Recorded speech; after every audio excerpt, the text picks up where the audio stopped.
Lacan apelaba a esta figura, la figura de Tiresias, en dos instancias en su seminario Los cuatro conceptos fundamentales del psicoanálisis, que van a marcar claramente, ¿por qué lo traigo? Porque van a marcar claramente los dos aspectos sobre los cuales se va a entrecruzar el mito, este mito en particular, con el psicoanálisis. Él dijo entonces que no alcanza con que el analista sirva de soporte a la función de Tiresias, que ya vamos a ver cuál es, sino que también es preciso que tenga tetas, al estilo Lacan, así de controversial y directo, y ahora voy a explicar por qué dijo esto. Es decir, por un lado, nos está hablando de el sostén que, o mejor dicho, de una posición de saber no sabido que se deposita justamente en el analista, y por el otro, esa ilusión de completitud que el analizado le transfiere al analista, que se supone que va a tener todas las respuestas, va a tener ese saber sabido y va a tener el falo. Acuérdense que cuando yo digo el falo no me refiero concretamente al órgano masculino literal, sino a esa premisa universal, esa creencia infantil de que todos tienen falo, varón y mujer, y justamente lo que sucede cuando el niño comprueba la diferencia anatómica, es decir, el falo a nivel simbólico. Pero para explicar, ahora sí me voy a meter concretamente en el mito. ¿De dónde parte esto? Bueno, se nos cuenta que Tiresias fue el adivino más poderoso, representado como el oráculo de Apolo. Y esto va a suceder, vamos a deslizar acá que me lo está pidiendo TikTok para ver comentarios.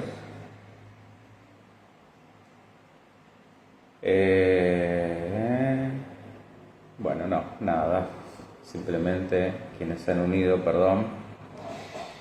Entonces yo decía, representado como el oráculo de Apolo, y esto sucede también a partir de dos cuestiones.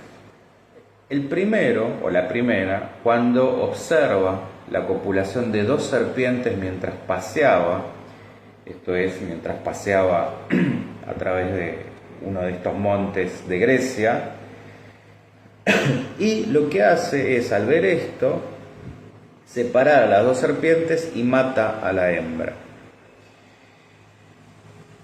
Como si fuera un hechizo o una maldición, instantáneamente queda convertido en mujer. 7 años después se repite la misma escena, pero esta vez mata al macho y recupera su estado original, su sexo anterior, como si fuera una ruptura de ese encantamiento. Mientras tanto, Zeus y Hera, que eran los dioses justamente del panteón griego, discutían sobre cuál de los dos sexos gozaba más y le preguntan a Tiresias. Y él les contesta que la mujer gozaba 9 veces más, por lo que cobra con esta respuesta todavía mucho más sentido la frase de Lacan en cuanto a aquello que yo les comentaba al principio, a ver por parte del analizado al analista con tetas, es decir, gozando con su completitud en toda su dimensión. como de un saber y de un goce que va más allá del placer.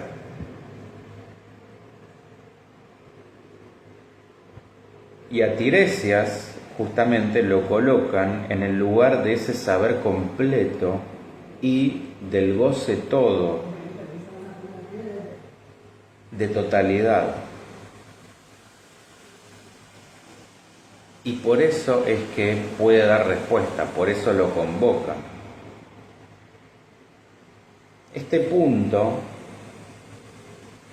lo podemos ligar a, en una situación analítica me refiero, en una terapia o en el consultorio, a la esperada interpretación por parte del analista. Pero donde justamente más que nunca, o mucho menos que una respuesta,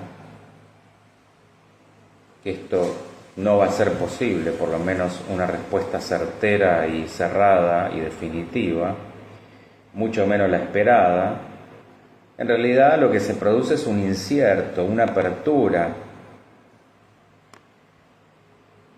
Y una cosa es que cuando se establece la transferencia, lo que llamamos la transferencia en el análisis, que justamente cuando el analista se pone como esa suerte de traje ilusorio del saber y del poder, que el analizado le brinda para que justamente pueda surgir ese saber de su propio inconsciente y ese poder hacer algo con eso. Hola Ana María, ¿cómo estás? Estoy con el mito de Tiresias. Igual arranqué hace 5 minutos. El otro punto, porque esto era lo que yo decía, lo primero, para hacerte un breve resumen, Ana María,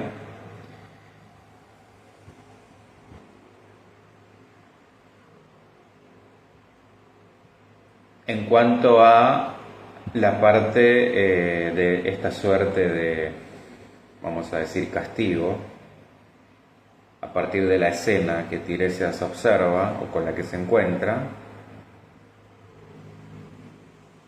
y el otro punto va a ser el de la sexualidad. O sea, relacionado al primero tenemos esta cuestión del saberlo todo y del gozarlo todo, y este otro punto va a ser el de la sexualidad, donde Lacan nos habla de fórmulas de sexuación y no de una fórmula. Esto es muy importante, en el sentido de que él lo que va a decir, no existe un programa, no hay un código, desnaturaliza la biología por la intermediación del lenguaje. Estamos mediados por el lenguaje, a diferencia de los animales y las plantas. Él nos habla de posicionamientos en cuanto a lo masculino y lo femenino. Y una de sus frases más célebres y también más polémicas, como fue la primera que mencioné, esta también, y difíciles de comprender, él va a decir: no hay relación sexual. ¿A qué se refiere con esto? Y todo esto obviamente no lo tenemos que tomar en sentido literal, sino justamente para poder desmenuzarlo, para poder entender qué hay atrás de este tipo de afirmaciones.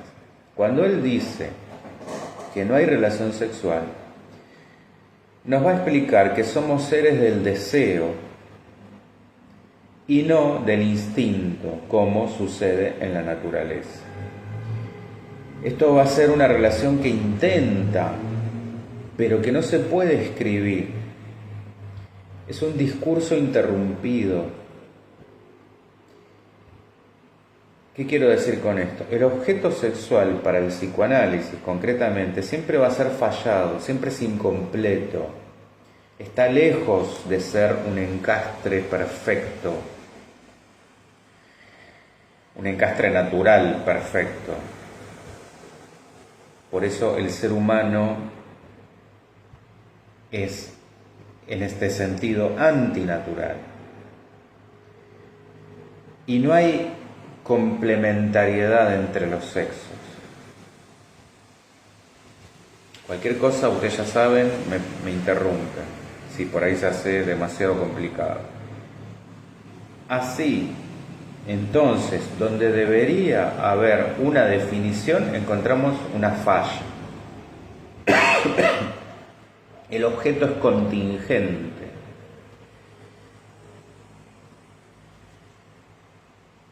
No una cosa fija y ya establecida a priori, como sucede en la naturaleza. Y con esto, con esta contingencia, nos abre a la singularidad de cada sujeto y lo inesperado, esta es la palabra importante acá, lo inesperado por fuera de toda programación determinista biológica. ¿Se entiende? Esto es clave, como dije, para entender por qué fracasan todos esos intentos de vinculación donde el otro debe supuestamente venir a llenar algo de lo que se carece. Y esto está originado, una vez más, en el mito de las almas gemelas, sobre el que he hablado ya un montón de veces en todos los mitos y puntualmente en la charla sobre mi libro Ecos de un viaje de amor en el tiempo. Contingencia, que es, dicen Amar. Bueno, justamente esto, lo inesperado, lo que yo decía, lo que deja la cuestión abierta a la incertidumbre, lo que no está establecido. Esto es lo que puede ser contingente. Lo singular, lo propio de cada sujeto en particular.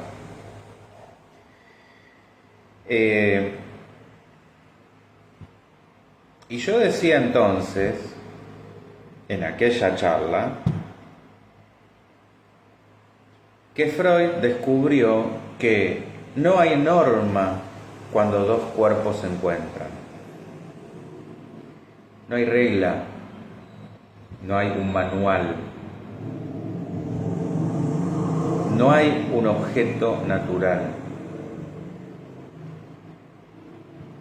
Y lo que reemplaza eso es lo que conocemos como síntoma.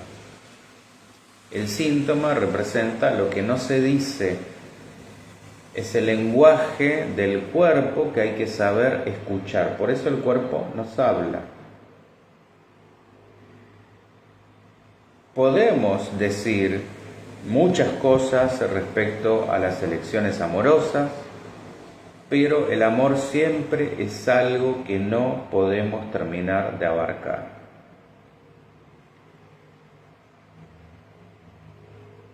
No hay absolutos.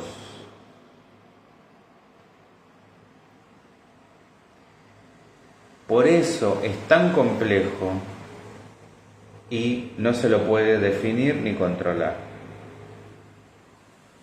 Desmitificar entonces esta idea de amor complementario, porque el amor no complementa nada, no trae paz, esta ilusión de que trae paz y armonía para siempre y por siempre.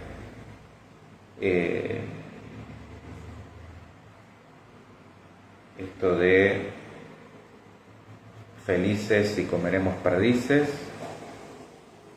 de hecho, no sería sano aquello donde no se mueve nada ni pasa nada. El amor es el desencuentro de dos seres irremediablemente distintos.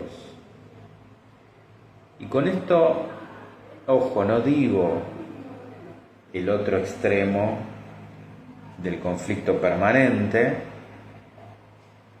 porque que conocemos como las relaciones tóxicas, sino una tensión equilibrada, ni muy ni tan.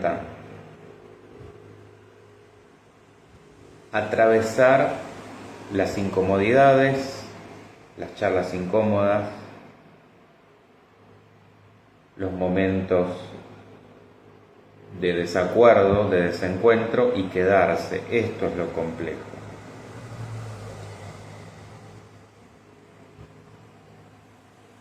Entendiendo que dos no hacen uno y que el sufrimiento es parte del amor, y como el desencuentro es siempre angustiante, no se puede separar del amor.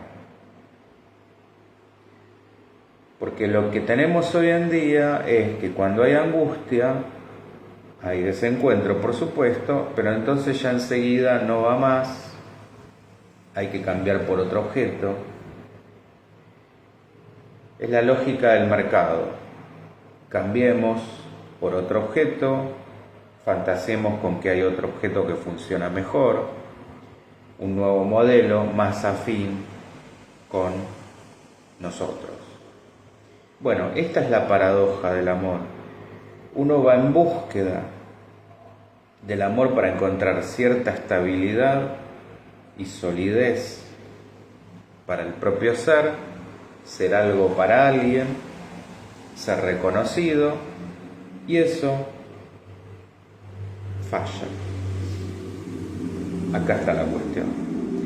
Y no es que la pareja esté mal, sino que hay algo estructuralmente fallado.